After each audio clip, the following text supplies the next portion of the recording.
I remember being on my job with no possibility of a future.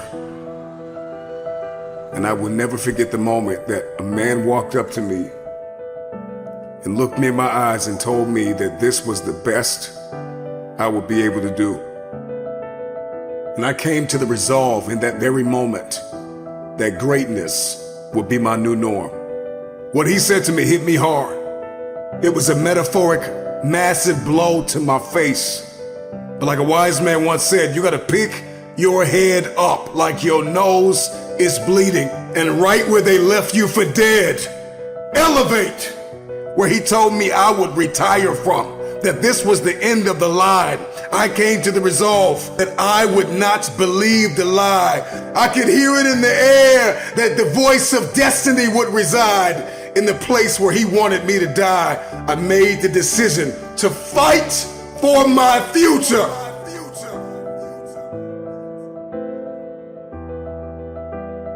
You will not pause. You will progress.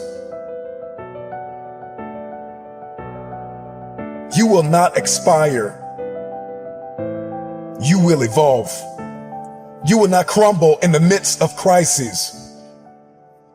You may be neck deep in what seems to be a catastrophic storm of chaos, but I pray that in this moment, you will find the calm, the peace, the hope, the faith, the courage, the expectancy you need to live and not die, to move up and not stay where you are.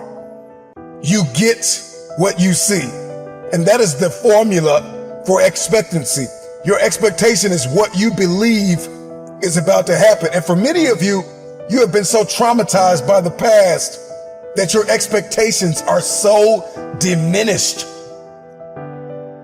Your expectations have been dying a slow death because of the trauma of the past.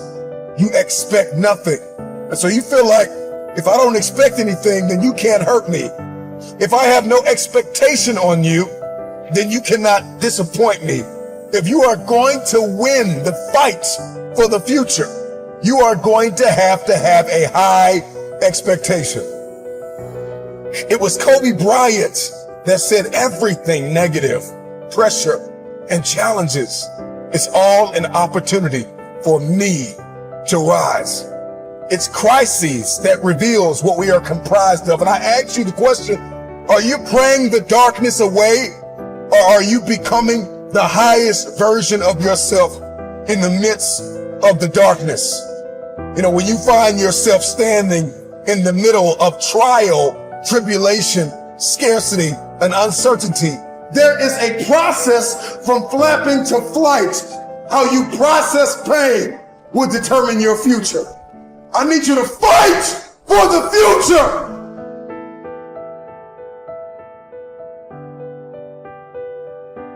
Let that sink in for a minute.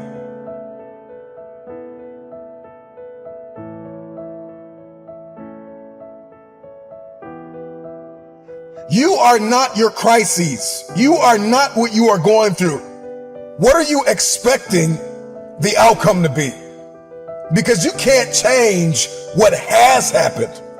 However, you can change what will happen.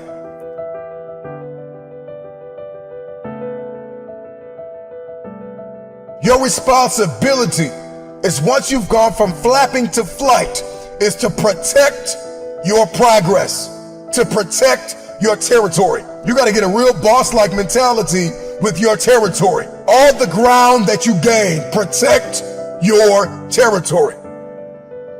I ask you the question, when are you going to stop thinking that you are what you are going through? When we step into elevation and we get that, what I like to call that bird's eye view, we gain a greater perspective when we zoom out.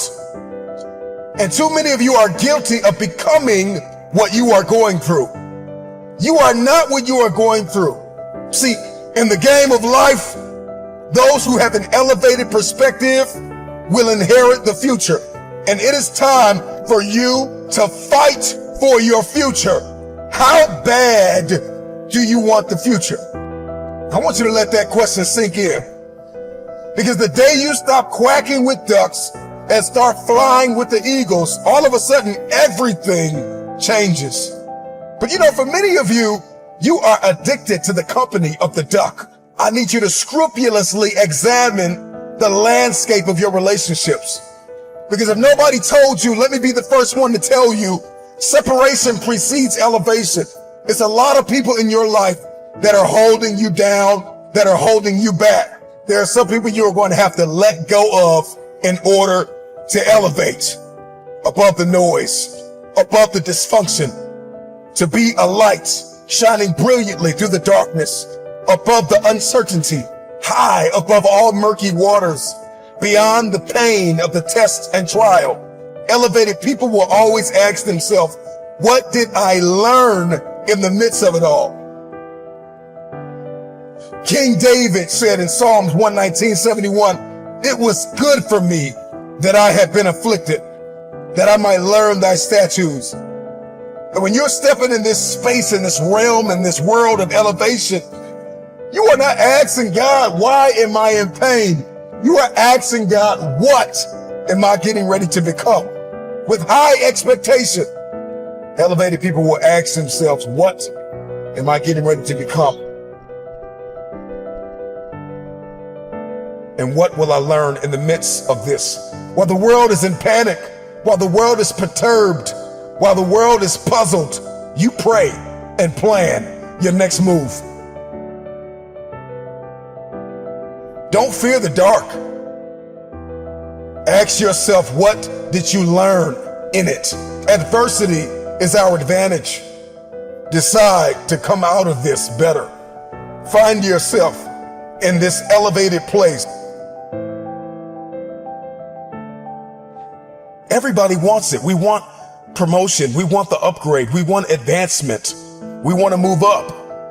We want to have a competitive advantage in the marketplace. My attention has been arrested by the conversation of the bird. You know, oftentimes learning to fly means falling from the nest and making that long trip back to it. And some birds never make it back to the top.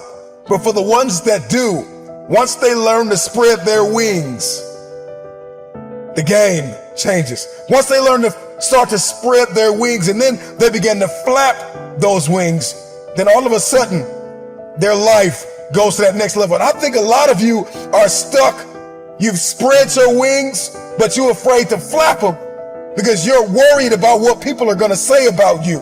Baby bird don't care what anybody says about what it looks like in its process, because process precedes the breakthrough. There is something that is burning inside of us to go to the next level, to see this one thing that I'm about to bring to your attention. And if you're going to see it, if you're going to see breakthrough, then you are going to have to be okay with the process that is required, the preceding action and thoughts that are required to see this breakthrough.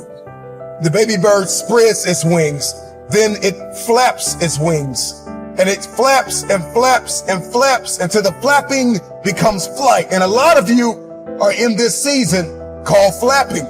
And you're like, man, this isn't flying. And you're looking at everybody and you're comparing yourself to everybody that's flying, and you're diminishing your process. You're diminishing your flapping season. Get through your flapping season with grace and faith. See, faith is an invitation to the future. Faith is the door. It is the pathway. It is the corridor to the future. And if you are going to fight for the future, you've got to fight with faith. Get through your flapping season. Get through your flapping season. I know you got tears in your eyes, but get through your flapping season and fight for flight, because eventually the flapping turns into flight.